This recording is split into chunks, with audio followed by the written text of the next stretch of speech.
One more question करते हैं।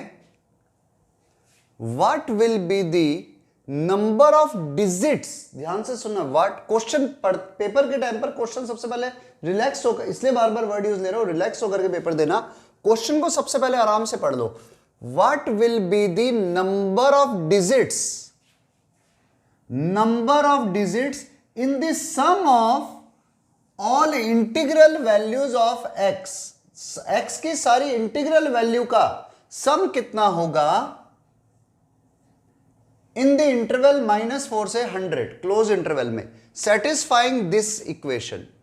तो देखो सीधा सा रूल, सॉल्यूशन पर आप जैसे ही आते हो, वैल्यू है मोड में 2x माइनस एक्स स्क्वायर का अंडर रूट, 2x माइनस 1 के स्क्वायर का अंडर रूट, तो it can be written as 2x minus 1 का मोड इक्वल टू 1। अब देखो टू टाइप के केसेस बन सकते हैं। केस नंबर 1, जब 2x माइनस 1 लेस देन 0 हो जाए, भाई एक बार इसको 0 के इक्वल रख के पॉइंट निकाल दो, x की वैल्यू हाफ आएगी। तो एक तो केस ले रहा हूं कि मोड के अंदर वाली वैल्यू 0 से छोटी हो जाए।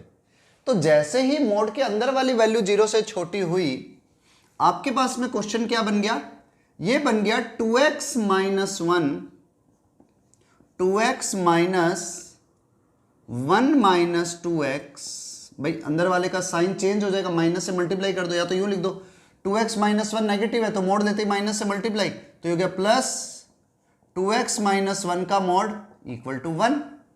तो इससे क्या है 2x and 2x 4x minus 1 का मोड इक्वल टू 1। तो इससे दो वैल्यू आ रही है, या तो आएगा 4x माइनस 1 इक्वल टू 1, या फिर 4x minus 1 equal to half, sorry 4x minus 1 equal to minus 1। अच्छा देखो 2x minus 1 is less than 0 होने का मतलब हो गया है x की वैल्यू हाफ से छोटी होगी।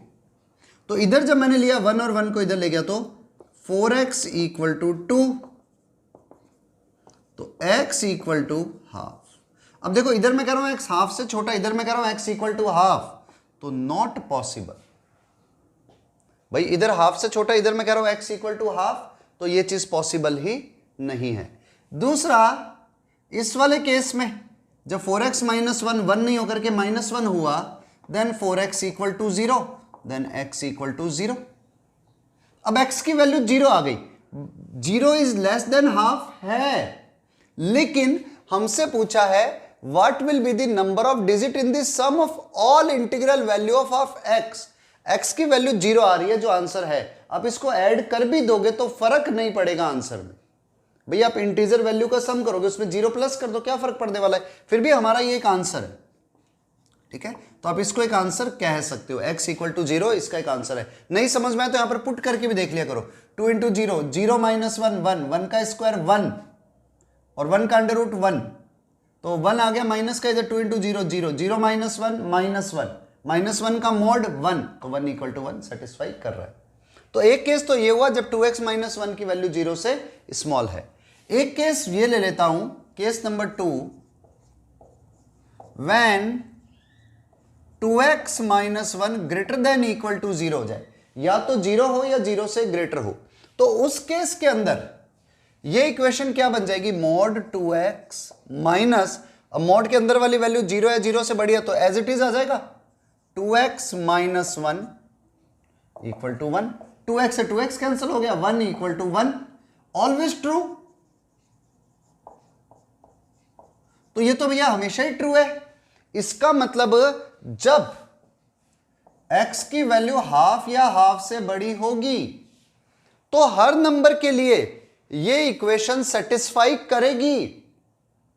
इसका सीधा सा मीनिंग क्या हो गया कि x की वैल्यू हाफ हो या हाफ से बड़ी हो, हमेशा आंसर आएगा। लेकिन इसने वापस से स्टेटमेंट पर अगर आप ध्यान दो तो इसने बोला हुआ है कि x की वैल्यू इंटीजर आनी चाहिए, तो -4 से 100, -4 से 100 के बीच में जितने भी इंटीजर हो वो लेने होंगे। लेकिन x की वैल्यू ऑलरेडी हाफ से बड़ी है, तो हमें हाफ से बड़े सारे इंटीजर्स लेने।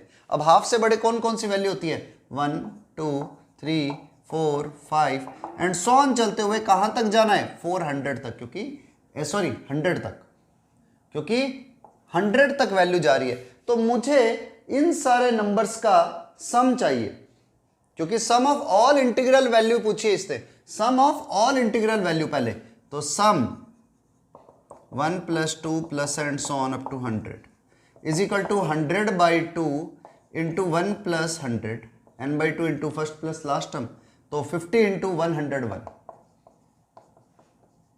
तो कितना आया 0505, ये आई वैल्यू। लेकिन ये तो हमारा आंसर हो गया। अगर ऑप्शन के अंदर ये दिया हुआ है तो आप इसको आंसर मत समझ लेना। क्वेश्चन ये है what will be the number of digits in the sum of all integer value. इस सम के अंदर नंबर ऑफ डिजिट्स कितनी है, तो अगर आप ध्यान दो तो नंबर ऑफ डिजिट 4 है, so number of digit is equal to 4। Integer type question है ये, तो इसका आंसर सिर्फ 4 होगा। अब ये मत समझ लेना कि सम ऑफ डिजिट कर दो 5 + 0 + 5 + 0, 5 and 5 10 मत लिख देना, ठीक है। और अगर आप इस 0 को इसमें ऐड कर भी देते हो ना तो भी फर्क नहीं पड़ेगा। हाँ, अगर यही क्वेश्चन बदल जाता, वो कहता है इसके नंबर ऑफ इंटीजर सॉल्यूशन कितने होंगे, तो हमारा आंसर आता 1 से लेकर 100 तक 100 और एक पीछे 0 भी होता, तो नंबर ऑफ सॉल्यूशन हमारे पास में बढ़ जाते, वो होते 101 सॉल्यूशन। ठीक है, अच्छा क्वेश्चन है, नोट कर दो।